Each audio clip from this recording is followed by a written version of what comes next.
Hello students, welcome to my channel.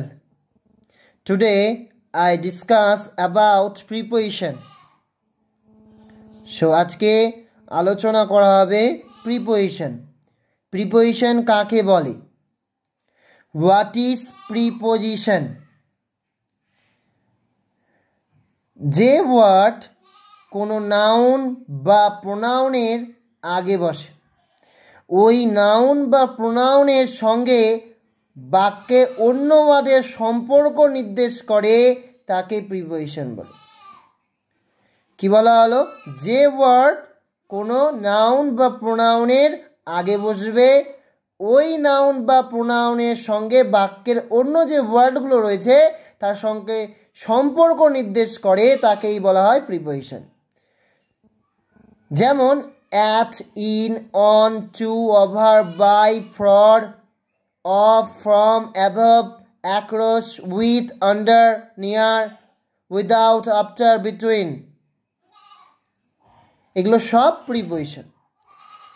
Use of preposition, প্রিপোজিশনের ব্যবহার প্রতিদিন একটা একটা করে আলোচনা করা হবে।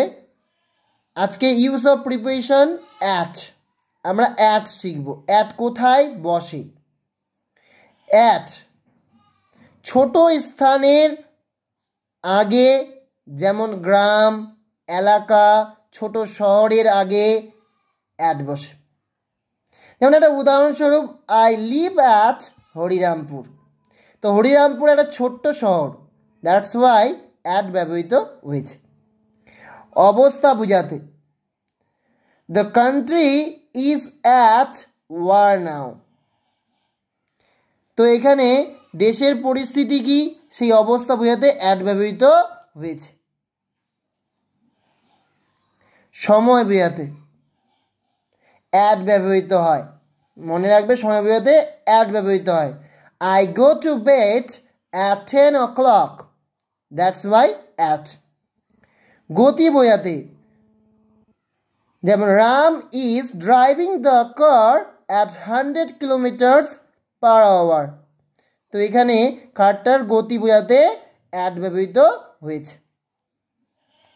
বয়স বোঝাতে অ্যাট ব্যবহৃত হয়। He lost his father at 10, অর্থাৎ সে তার বাবাকে হারিয়েছে 10 বছর বয়সে। কারণ বোঝাতে, হি ওয়াজ গ্ল্যাড অ্যাট দ্য নিউজ।